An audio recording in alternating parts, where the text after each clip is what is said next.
E você acompanhou aqui no Tá na Hora Espírito Santo o caso de um psicólogo preso em Minas Gerais, suspeito de abusar de crianças autistas numa clínica de Cariacica. É isso mesmo que você está entendendo.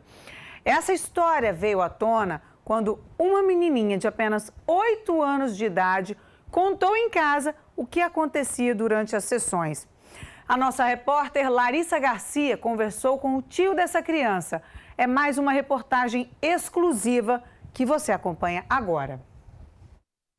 Ela não deixa a minha irmã dar banho, ela prende o xixi, que não quer fazer xixi porque não pode tocar nas partes íntimas. Hoje mesmo, às 2h35, a minha irmã recebeu uma ligação da escola que ela está estudando, solicitando que afastasse ela por um determinado período, porque ela estava fazendo xixi na roupa, porque não pode tirar a roupa dela.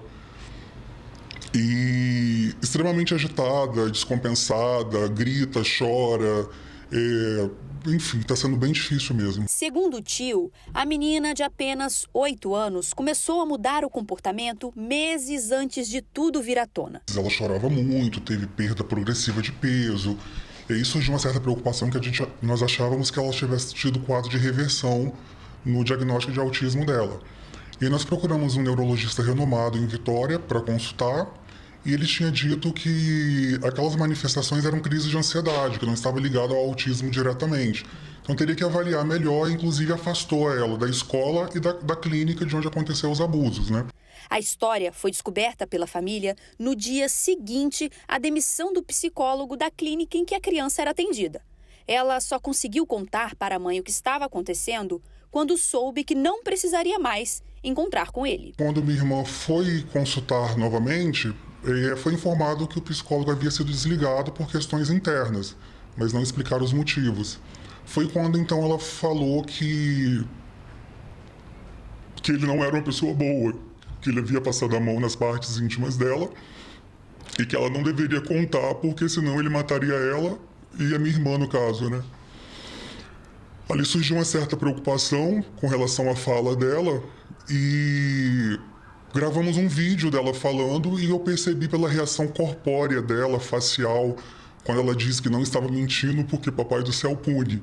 Ainda segundo o tio, como a história era muito forte, a família insistiu com a criança até acreditar que não era uma invenção. Quando eu perguntei a ela se de fato era verdade, se ela estava falando a verdade mesmo, ela me disse: titio, tem câmera. Ele colocava o papel naquele negócio que filma. Ela disse isso, colocava o papel naquele negócio que filma. E aí, com base nisso, a gente compareceu até a clínica para poder explicar o que havia acontecido, com muita cautela, com medo de denúncia leviana. Foi quando, então, eles ficaram de apurar e no dia seguinte eu recebi uma ligação por meio do representante da clínica, da advogada, convidando eu e a família para poder comparecer até a DPCA, que eles haviam achado material. Material esse justamente da câmera obstruída, conforme ela narrou. O psicólogo foi preso no dia 20 de fevereiro na casa de uma irmã no interior de Minas Gerais, o que sugere que ele já imaginava que estava sendo investigado.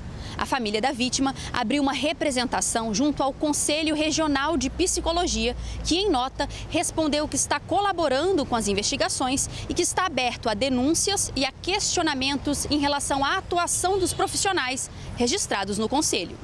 Para a família, todos os envolvidos precisam responder pelo caso. A família está completamente abalada com o que aconteceu. Eu acho que chegou a um ponto que não tem conversa. Isso acho que não há problemas em falar, porque a coletiva de imprensa da própria delegada que conduziu o caso, né?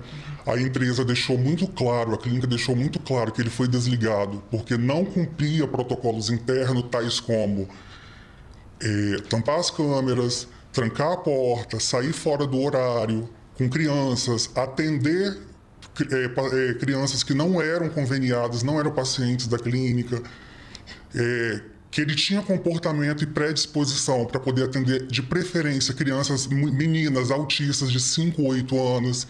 E a pergunta que fica com base nesse know-how de coisas que aconteceram, a clínica não teve a curiosidade de olhar as câmeras e ver que tinha algo de errado? Precisou, de fato, de um infante falar, a gente se dirigir até o local, solicitar as câmeras e assim eles tomarem conhecimento? Então, assim, fica realmente uma incógnita, é uma dúvida que a gente tem. Ou será que a clínica sabia disso e preferiu não se manifestar? Então é uma resposta que a família não tem, mas isso ficou muito claro por parte deles mesmos, que os motivos que desligou o profissional, e a curiosidade que fica é, por que não olhar as câmeras? Porque se existe uma câmera, se existe uma filmagem, deveria ter um poder de cautela, deveria ter uma supervisão da clínica no atendimento do profissional. Gente, o Ministério Público informou que ofereceu a denúncia desse caso no dia 18 de fevereiro e que a denúncia foi recebida pela Justiça. Entretanto, seguindo as leis de proteção à criança e ao adolescente, o processo tramita sob segredo de justiça. E por essa razão, não é possível fornecer mais informações no momento. Sobre a clínica, nós entramos em contato com os responsáveis por várias vezes, mas eles não retornaram o contato da nossa produção. Lembramos que o nosso espaço está aberto a todos. Agora, realmente é difícil até comentar essa história, né? Porque eu já não posso dizer o que eu acho de pessoas que abusam de crianças, né? Eu já não posso dizer aqui, né? Não tenho palavras. Agora, abusar de crianças especiais, uma criancinha autista que foi levada para o psiquiatra, para o neurologista, né? Com crises de ansiedade, eu não tenho nem palavras para dizer, só um estômago embrulhado mesmo. E, inclusive, o tio dessa criança fez contato com a gente pelo nosso WhatsApp, tá? Então, fica aí esse canal sempre aberto para você.